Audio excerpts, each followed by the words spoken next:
Hello friends, എല്ലാവർക്കും സുഖമാണല്ലോ. അപ്പോൾ ഇന്ന് ഞാൻ വന്നിട്ടുള്ളത് നമുക്ക് നല്ല ഒരു ഈവനിങ് സ്നാക്കിൻ്റെ റെസിപ്പി ആയിട്ടാണ്. നമ്മളിത് റവ വെച്ചിട്ടാണ് തയ്യാറാക്കുന്നത്. വളരെ കുറഞ്ഞ ഇൻഗ്രീഡിയൻസ് മതി, അതുപോലെ തന്നെ കുറഞ്ഞ സമയവും മതി നമുക്കിത് തയ്യാറാക്കാൻ.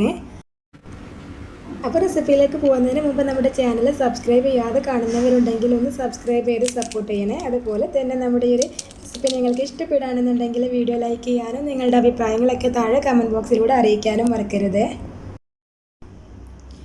അപ്പോൾ നമ്മുടെ ഒരു സ്നാക്ക് തയ്യാറാക്കാൻ ഞാനിവിടെ ഒരു കപ്പിൽ റവ എടുത്ത് വെച്ചിട്ടുണ്ട്. ഒരു റവ എടുത്ത് വെച്ചിട്ടുള്ളത് 250 ml കപ്പിലാണ്. നെക്സ്റ്റ് നമുക്കിത് പൊടിച്ചെടുക്കാനായിട്ട് മിക്സിൻ്റെ ജാറിലേക്ക് മാറ്റാം. അതിനുശേഷം ഒരുപാട് നന്നായിട്ട് പൊടിച്ചെടുക്കുന്നില്ല, നമ്മളൊരു 10 സെക്കൻഡ് നേരമൊക്കെ ഒന്ന് മിക്സിൻ്റെ ജാറിൽ മാറ്റിയിട്ട് അടിച്ചെടുത്താൽ മതിയാവും കേട്ടോ. ഈ ഒരു രീതിക്കാണ് ഞാൻ പൊടിച്ചെടുത്തിട്ടുള്ളത്. ഇതിലേക്ക് ഞാൻ 1 ടീസ്പൂൺ ഉപ്പ് ചേർത്ത് കൊടുക്കുന്നുണ്ട്. അപ്പോൾ നിങ്ങൾ ഉപ്പ് ചേർത്ത് കൊടുക്കുന്ന സമയത്ത് നിങ്ങളുടെ ടേസ്റ്റിനനുസരിച്ചിട്ടുള്ള ഉപ്പ് ചേർത്ത് കൊടുക്കാം. പിന്നെ നമുക്ക് വേണ്ടത് മുളക് പൊടിയാണ്. ഞാനിപ്പോൾ ഒരു 1/2 ടേബിൾ സ്പൂണാണ് മുളക് പൊടി ചേർത്ത് കൊടുക്കുന്നത്. ഇതിപ്പോൾ കാശ്മീരി മുളക് പൊടി അതുകൊണ്ട് തന്നെ കളർ മാത്രമേ ഉണ്ടാവൂ, നല്ല എരിവൊന്നും ഉണ്ടാവില്ല. അപ്പോൾ നമ്മൾ മുളക് പൊടി ചേർത്ത് കൊടുത്ത് കഴിഞ്ഞാൽ പിന്നെ നമുക്ക് വേണ്ടത് ഒരു ഫ്ലേവറിന് വേണ്ടി മാത്രം നമ്മുടെ ചെറിയ ജീരകമാണ്. ചെറിയ ജീരകം ചേർക്കണമെന്ന് നിർബന്ധമൊന്നുമില്ല, ചേർത്ത് കൊടുക്കുകയാണെങ്കിൽ നമ്മുടെ ഒരു സ്നാക്കിന് കുറച്ചുകൂടി നല്ല ഒരു ഫ്ലേവറും ടേസ്റ്റൊക്കെ ആണ്. അപ്പോൾ നിങ്ങൾക്ക് ഇഷ്ടമില്ല എന്നുണ്ടെങ്കിൽ ചേർത്ത് കൊടുക്കേണ്ട കേട്ടോ. അപ്പോൾ നിങ്ങൾ 3 കൂടെ ചേർത്തിട്ട് നമുക്ക് നന്നായിട്ടൊന്ന് മിക്സ് ചെയ്ത് യോജിപ്പിച്ചെടുക്കാം.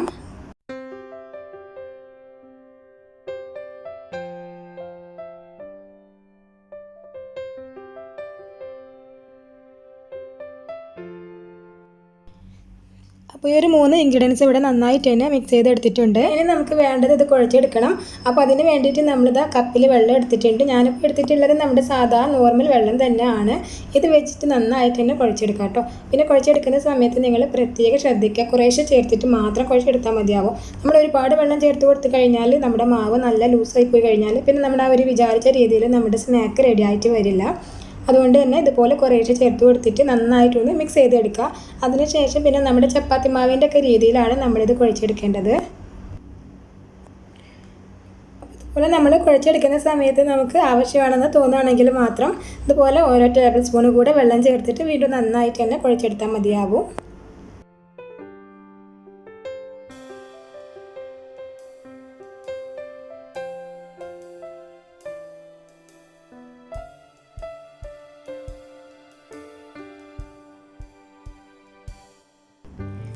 അപ്പോൾ ഇത് നന്നായിട്ട് ഞാനിവിടെ കുഴച്ച് വെച്ചിട്ടുണ്ട് കേട്ടോ. ഒരുപാട് ലൂസായിട്ടൊന്നുമല്ല, നമ്മുടെ ചപ്പാത്തിക്കൊക്കെ കുഴക്കുന്ന അതേ പരുവത്തിൽ തന്നെയാണ് കുഴച്ച് വെച്ചിട്ടുള്ളത്. ഇനി നമുക്കൊരു ടീസ്പൂൺ ഓയിൽ ഒന്ന് ഇതിലേക്ക് ഒഴിച്ചിട്ട് നന്നായിട്ട് എല്ലാ സൈഡ്സിലേക്കും ഒന്ന് പുരട്ടിയിട്ട് വെക്കാം. അപ്പോൾ നമ്മൾ ഒരു 10 മിനിറ്റ് നേരം ഇതൊന്ന് റെസ്റ്റ് ചെയ്യാനായിട്ട് വെക്കുന്നുണ്ട്. അപ്പോഴേക്കും നമ്മുടെ മാവ് ഡ്രൈ ആയി പോവാതിരിക്കാനാണ് നമ്മളിതുപോലെ കുറച്ച് ഓയിലൊന്ന് എല്ലാ സൈഡ്സിലേക്കും ആക്കി കൊടുക്കുന്നത്.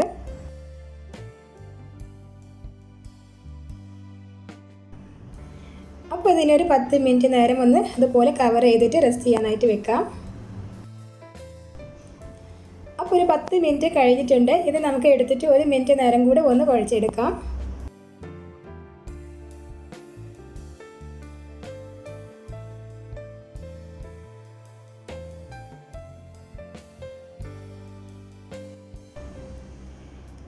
അപ്പോൾ 1 മിനിറ്റ് നേരം കൂടെ നമ്മളിങ്ങനെ കുഴച്ചെടുക്കുമ്പോഴേക്കും നമ്മുടെ മാവ് ഇതാ വീണ്ടും നന്നായിട്ട് തന്നെ സോഫ്റ്റായിട്ട് വന്നോളും. ഇനി നമുക്ക് വേണ്ടത് ഇതിന്ന് ഒരു ചെറിയ ബോൾ എടുത്തിട്ട് നന്നായിട്ട് തന്നെ ഒന്ന് പരത്തിയെടുക്കണം. അപ്പോൾ അതിന് വേണ്ടിയിട്ട് ഇതാ ഞാനിപ്പോൾ ഒരു 3 പോർഷൻ ആക്കിയിട്ട് ഇതൊന്ന് ഡിവൈഡ് ചെയ്തെടുത്തിട്ടുണ്ട്. ഇതിൽ നിന്ന് ഒരു പോർഷൻ എടുത്തിട്ട് നമുക്ക് കുറച്ച് പൊടി ഒന്ന് സ്പ്രെഡ് ചെയ്തിട്ട് നമ്മുടെ ചപ്പാത്തിയൊക്കെ പരത്തുന്ന അതുപോലെ തന്നെ അത്രയും തിന്നായിട്ട് തന്നെയാണ് നമുക്കത് പരത്തിയെടുക്കേണ്ടത് കേട്ടോ. ഒരുപാട് കട്ടിയായിട്ട് പരത്തിയെടുത്ത് കഴിഞ്ഞാൽ നമുക്ക് സ്നാക്ക് തയ്യാറാക്കി കഴിയുമ്പോൾ അത് നന്നായിട്ട് തന്നെ പൊള്ളി വരില്ല. അതുകൊണ്ട് തന്നെ നമ്മുടെ ചപ്പാത്തിൻ്റെ സെയിം ആ ഒരു അത്രയും കനം കുറച്ചിട്ട് വേണം നമുക്കിത് പരത്തിയെടുക്കാനായിട്ട്.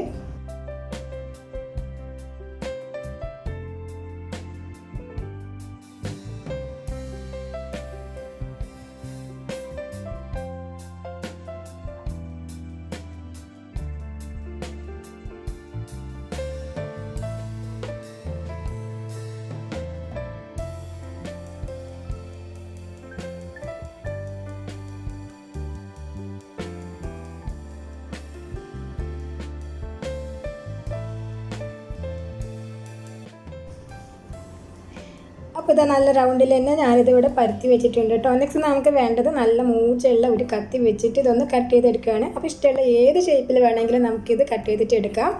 അപ്പോൾ ആദ്യം തന്നെ ഞാനൊന്ന് സ്ക്വയറിൽ കിട്ടാൻ വേണ്ടിയിട്ട് സൈഡ് ഒന്ന് ഇതുപോലെ കട്ട് ചെയ്ത് കൊടുക്കുന്നുണ്ട്. അപ്പോൾ നമുക്ക് ഏതെങ്കിലും കുക്കീസ് കട്ടറൊക്കെ ഉണ്ടെങ്കിൽ അതൊക്കെ വെച്ചിട്ട് നമുക്കിത് കട്ട് ചെയ്തെടുക്കാവുന്നതാണ്. ഇല്ലാന്നുണ്ടെങ്കിൽ ഇതുപോലെ നമുക്ക് കത്തി വെച്ചിട്ട് തന്നെ കട്ട് ചെയ്തിട്ട് എടുക്കാം.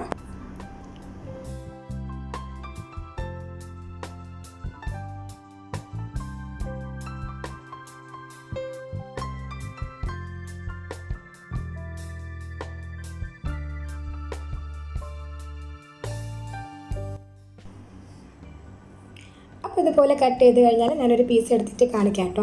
കണ്ടില്ലേ, ഇത്രയും തിക്ക് നമുക്ക് പാടുള്ളൂ. ഒരുപാട് കട്ടിയായി പോയി കഴിഞ്ഞാൽ നമ്മുടെ ആ ഒരു സ്നാക്ക് കറക്റ്റായിട്ട് കിട്ടില്ല. അപ്പോൾ ഇനി ബാക്കിയുള്ളതും കൂടെ ഞാനിതുപോലെ തന്നെ ഒന്ന് കട്ട് ചെയ്ത് എടുത്തിട്ട് വരാം.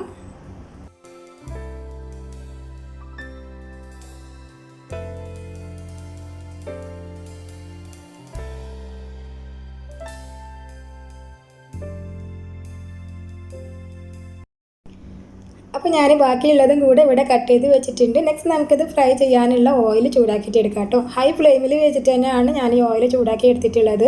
അപ്പോൾ നല്ല ചൂടായിട്ട് ഇരിക്കുന്ന സമയത്ത് തന്നെ നമുക്ക് ഈ ഓയിലിലേക്ക് നമ്മൾ കട്ട് ചെയ്ത് വെച്ചിട്ടുള്ളതെല്ലാം ഇട്ട് കൊടുത്തിട്ട് അതിടുന്ന സമയത്ത് തന്നെ നമുക്ക് കാണാം നന്നായിട്ട് തന്നെ അത് ഇതുപോലെ ഫ്ലഫി ആയിട്ട് വന്നോളും.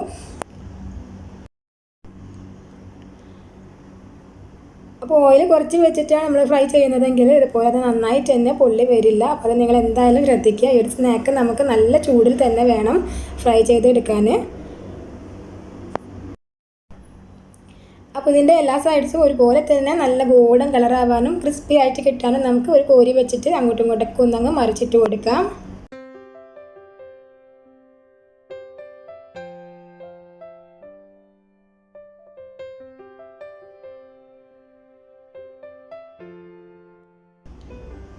അപ്പോൾ ഇതാ നമ്മുടെ ഒരു സ്നാക്ക് ഇവിടെ റെഡി ആയിട്ടുണ്ട്. എല്ലാ സൈഡ്സും ഇപ്പോൾ ഒരേ കളറൊക്കെ ആയിട്ടുണ്ട്. അതുപോലെ തന്നെ നല്ല ക്രിസ്പി ആയിട്ടാണ് ഇരിക്കുന്നത്. ഇത് നമുക്ക് ഓയിലിൽ നിന്ന് എടുക്കാം. അപ്പോൾ ഇത് ഓയിലിൽ നിന്ന് എടുത്തിട്ട് ഞാൻ ബാക്കിയുള്ളതും കൂടെ ഇതുപോലെ തന്നെ ഒന്ന് ഫ്രൈ ചെയ്തെടുക്കുകയാണ്. അപ്പോൾ നമ്മളിങ്ങനെ തിന്നായിട്ട് ഇത് കട്ട് ചെയ്തെടുക്കുകയാണെങ്കിൽ ഈ ഒരു ഓയിലിലേക്ക് ഇടുന്ന സമയത്ത് തന്നെ ഇതുപോലെ നന്നായിട്ട് ഇത് പൊള്ളി വരും കേട്ടോ. പിന്നെ നമുക്കിത് കുറേ നാളൊക്കെ കേട് കൂടാതെ തന്നെ സൂക്ഷിച്ച് വെക്കാൻ പറ്റിയിട്ടുള്ള ഒരു സ്നാക്ക് കൂടെ ആണ്. അപ്പം നമ്മുടെ ഒരു സ്നാക്ക് എത്രത്തോളം ക്രഞ്ചി ആണെന്ന് നിങ്ങൾക്ക് കാണാൻ വേണ്ടിയിട്ട് ഞാൻ തന്നെ പൊട്ടിച്ചിട്ട് കാണിച്ചു തരാം. അപ്പോൾ എല്ലാവർക്കും ഇഷ്ടപ്പെട്ടെന്ന് കരുതുന്നു. ഇഷ്ടപ്പെട്ടിട്ടുണ്ടെങ്കിൽ നമ്മുടെ വീഡിയോ ലൈക്ക് ചെയ്യാനും നിങ്ങളുടെ ഫീഡ്ബാക്സ് ഒക്കെ താഴെ കമൻറ്റ് ബോക്സിലൂടെ അറിയിക്കാനും മറക്കരുത്. അതുപോലെ നമ്മുടെ ചാനൽ സബ്സ്ക്രൈബ് ചെയ്ത് സപ്പോർട്ട് ചെയ്യാം കേട്ടോ. നെക്സ്റ്റ് നല്ല ഒരു വീഡിയോ ആയിട്ട് കാണാം. അതുവരേക്കും take care, bye, thank U.